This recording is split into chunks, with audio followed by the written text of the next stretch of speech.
আজকে আমরা জানব যে তাশাহুদে বসায় কীরকমভাবে বসতে হয় এবং তাশাহুদে যে দোয়া পড়ি সে দোয়াগুলির অর্থ আমরা জানবো ইনশাআল্লাহ। সুপ্রিয় শ্রোতাবৃন্দ, তো তাশাহুদে আমরা কীরকমভাবে বসবো, ডান পাটা আমরা যে গোড়ালিটা খাড়ো করে রেখেছিলাম, দাঁড় করিয়ে রেখেছিলাম, অনুরূপভাবে দাঁড় করিয়েই রাখবো এবং বাঁ পায়ের উপর আমরা তখন বসছিলাম, তখন বাঁ পায়ের উপর আর বসবো না, বাঁ পাটাকে আরেকটু আগে বাড়িয়ে দিয়ে ডান পায়ের তলে করে দেবো এবং আমাদের নিতম্ব স্থনটা একদম সরাসরি মেঝেতে থাকবে, মাটিতে থাকবে, এরকমভাবে আমরা বসবো সুপ্রিয় শ্রোতাবৃন্দ। এবং সেখানে বসে আমরা তাই এরকমভাবে তর্জনী দিতে থাকবো, আঙুলটা নড়তে থাকবে, তাশাহুদের যে আঙুলটা রয়েছে সেই আঙুল দ্বারা আমরা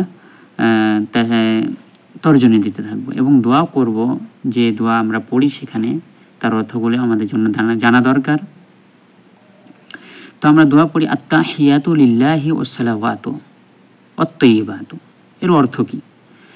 তো আত্তাহিয়াতু সমস্ত যাবতীয় সম্মান, তাহিয়া সম্মান একমাত্র কার জন্য? লিল্লাহি আল্লাহ তাআলার জন্য, ওয়াসসালাওয়াতু এবং যাবতীয় উপাস্য কর্ম ইবাদত, কর্মীয় ইবাদত সমস্ত কিছু একমাত্র কার জন্য?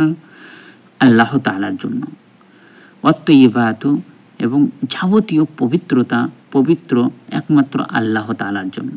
সুপ্রিয় শ্রোতাবৃন্দ, তারপরে আমরা বলি আসসালামু আলাইকা আইয়ুহান নবী ওয়া রাহমাতুল্লাহি ওয়া বারাকাতুহু। হে নবী, আপনার উপর আল্লাহ তাআলার শান্তি বর্ষিত হোক এবং তার রহমত এবং অগণতি বরকত, তার সমৃদ্ধ সমূহ আপনার উপর বর্ষিত হোক। তারপর বলি আমরা আসসালামু আলাইনা, আমাদের উপরেও যেন শান্তি বর্ষিত হোক। মানে নিজেদেরকে বাদ দেওয়া হয় না, ওখানে যেমনভাবে নবী সাল্লাল্লাহু আলাইহি ওয়াসাল্লামের উপর শান্তির দোয়া কামনা করা হলো, অনুরূপভাবে নিজেদের জন্য আমরা শান্তির কামনা করে থাকি। তো আসসালামু আলাইনা, আমাদের জন্য আমাদের উপরেও শান্তি হোক, বর্ষিত হোক। ওয়া আলা ইবাদিল্লাহিস সালিহিন, এবং নেক সৎ সালেহ বান্দা যারা রয়েছে তাদের উপরেও শান্তি বর্ষিত হোক। সুপ্রিয় শ্রোতাবৃন্দ, তারপরে এই যে দোয়াগুলো আমরা পড়ে থাকি, তারপরে আমরা কি বলি আশহাদু আল্লা ইলাহা ইল্লাল্লাহ ওয়া আন্না মুহাম্মাদান আবদুহু ওয়া রাসূলুহু। তারপরে আমরা দোয়া পড়ে থাকি যে আমি এটাও সাক্ষী দিচ্ছি যে আল্লাহ ব্যতীত কোনো সত্য মাবুদ নেই এবং মুহাম্মদ সাল্লাল্লাহু আলাইহি সাল্লাম আল্লাহর রসুল এবং দূত, প্রেরিত রসুল ও দূত। সুপ্রিয় শ্রোতাবৃন্দ, এটা হলো আত্তাহিয়াতু যেটা আমরা পড়ে থাকি তার অর্থ। অর্থাৎ সেখানে আমরা কি বলে থাকি, আল্লাহ তাআলার জন্য সমস্ত ইবাদতকে খাস করে থাকি, কওলি হোক অর্থাৎ আমাদের মৌখিক ইবাদত হোক অথবা কর্ম যত ইবাদত হোক, সমস্ত ইবাদতকে আমরা আর একমাত্র আল্লাহ তাআলার জন্য খাস করে থাকি। এমনকি সেখানে আমরা রাসূল সাল্লাল্লাহু আলাইহি ওয়াসাল্লামের উপর দরুদ পাঠ করে থাকি, শান্তি বর্ষিত কামনা করে থাকি এবং নিজেদের জন্য এবং যারা সৎ বান্দা রয়েছে তাদের জন্য। সুপ্রিয় শ্রোতাবৃন্দ, এরপরে যে আমরা তারপর সাক্ষ্য দিই যে আমরা নিজেদের যে আল্লাহ তাআলার একত্ববাদের সাক্ষ্য দিই এবং মুহাম্মদ সাল্লাল্লাহু আলাইহি সাল্লাম যে আল্লাহর রসুল সেটার সাক্ষ্য দিই। সুপ্রিয় শ্রোতাবৃন্দ, এরপরে যে দোয়াটা আমরা পড়ি সেটা হলো দরুদ বলে আমরা জানি, দরুদ শরীফ বলে জানি। তো সেখানে আমরা পড়ি আল্লাহুম্মা সাল্লি আলা মুহাম্মাদি ওয়া আলা আলি মুহাম্মাদ কামা বারাকতা আলা ইব্রাহিম। সুপ্রিয় শ্রোতাবৃন্দ, এখানে আমি বলে দিই, অনেকে আমরা পড়ার ক্ষেত্রে এরকমটা ভুল করে থাকি, আসসালামু আল্লাহুম্মা সাল্লি আলা মুহাম্মাদি, তো ওয়া আলা আলি ওয়া আলা, তো ওয়ালা আমরা অনেকেই ওয়ালা বলে দিই। যখন ওয়ালা বলে দিই তার মানেটা কিন্তু একদম ভিন্ন হয়ে যাবে, ভালো করে বুঝেন।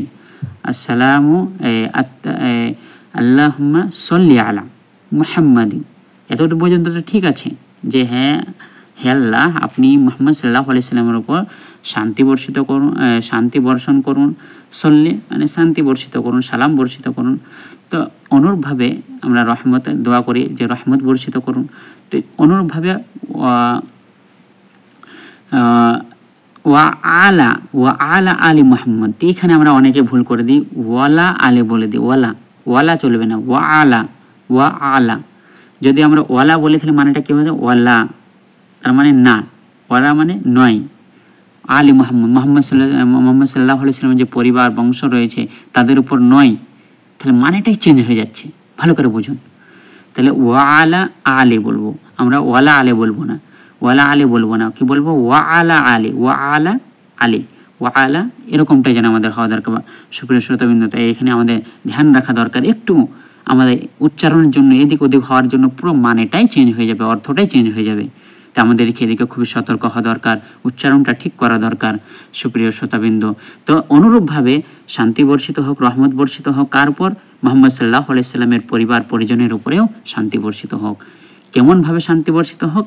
কামা সাল্লাইতা আলা ইব্রাহিম, যেমনভাবে আপনি শান্তি বর্ষণ করেছেন, আপনি শান্তি বর্ষণ করেছেন ইব্রাহিম আলাইহিস সালামের উপর, ওয়া আলা আলি ইব্রাহিম, এবং ইব্রাহিম আলাইহিস সালামের পরিবার পরিজনের উপর শান্তি বর্ষিত করেছেন সুপ্রিয় শ্রোতাবৃন্দ।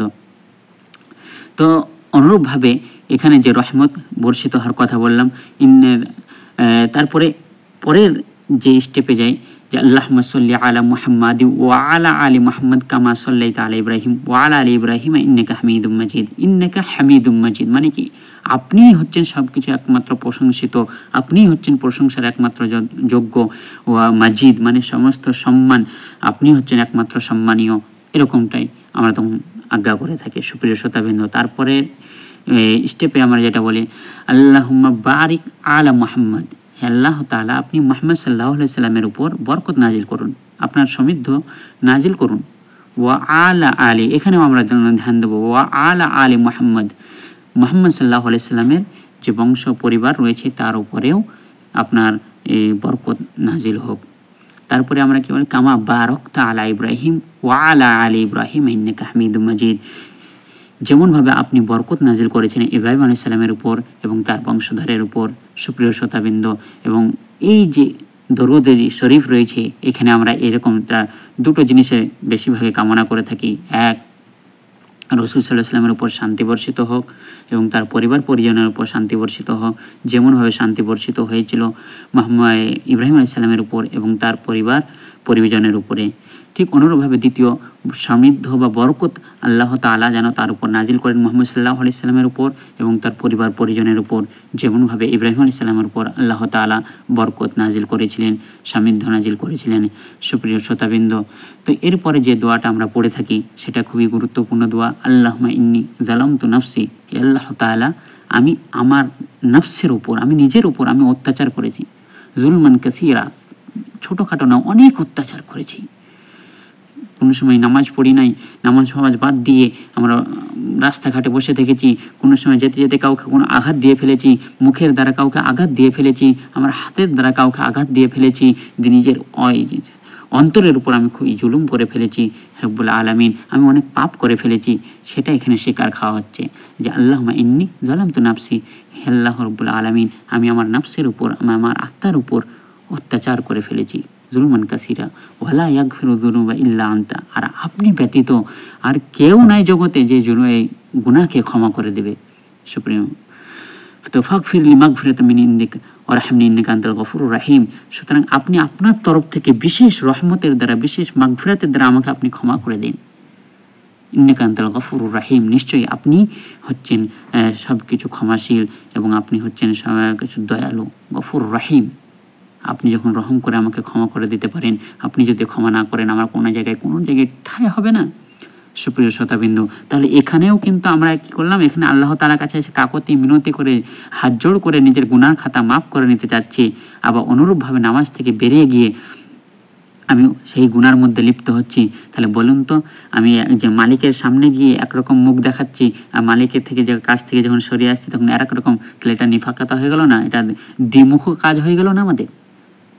মানে আমরা একদিকে বলছি আমাদের গুনাহ খাতা মাফ করে দিন, আমাদের অন্তরের উপর আমরা অনেক আঘাত করে বসেছি, আমরা অনেক অত্যাচার করে বসেছি, একদিকে বলছি এসে আবার সঙ্গে সঙ্গে গিয়ে বিড়ি খেতে শুরু করে দিচ্ছি, নামাজ পড়ার পর বিড়ি খেতে শুরু করে দিচ্ছি বা আরও কিছু হাবিজাবি পাপে লিপ্ত হয়ে যাচ্ছি নিজে স্বেচ্ছায় জেনে বুঝে। তাহলে এটা একটা দ্বিমুখী কাজ হয়ে গেল না? আমি নামাজও পড়ছি আবার এরকম কাজও করছি, আমি নামাজও পড়ছি সুদও খাচ্ছি, নামাজও পড়ছি আবার অন্যান্য যাবতীয় অশ্লীল কাজেও লিপ্ত হচ্ছি। তাহলে এটা একটা দ্বিমুখী কাজ হয়ে গেলো। আপনি নিজে এটার তার সাক্ষী। আপনি আল্লাহর সামনে এসে সেজদায় পরে এসে এখানে আপনি এই দোয়া পড়লেন যে আমি আমার উপর অত্যাচার করছি, তাহলে আপনার করণীয় ছিল আপনি সেটাকে বেঁচে থাকা, কিন্তু আপনি তখন বেঁচে না থেকে স্বেচ্ছায় আপনি সে কাজ করছেন। সুপ্রিয় শ্রোতাবৃন্দ, তা আমাদের ভাবা দরকার, এই দোয়ার অর্থগুলো বোঝা দরকার। যখনই আমরা বুঝবো তখনই আমরা সলাৎ থেকে আমরা নিজেদেরকে, সেই সলাতের কারণে তখন আমরা নিজেদেরকে বিরত রাখতে পারবো পাপ কাজ থেকে, তখন আমরা অশ্লীল অপকর্ম থেকে দূরে থাকতে পারবো। অবশ্যই আল্লাহ তাআলার কাছে দোয়া করি আল্লাহ রাব্বুল আলামিন যেন আমাদের সকলকে যাবতীয় অশ্লীল অপকর্ম কাজ থেকে দূরে থাকার তৌফিক দান করেন এবং আল্লাহ তাআলারই ইবাদত করার তৌফিক দান করেন, আমিন। এবং সুষ্ঠুভাবে সালাত কায়েম করার তৌফিক দান করেন, আমিন। সুপ্রিয় শ্রোতাবৃন্দ, এখান থেকেই আমি আমার এই সালাত সম্পর্কে যে বিষয়বস্তু এখান থেকে আমি ইতি করছি। এরপরে আমরা শুনব ইসলামের বুনিয়াদের মধ্যে যে ৩য় নম্বর রুকুন রয়েছে, সে রুকুন সম্পর্কে ইনশাআল্লাহ। আসসালামু আলাইকুম।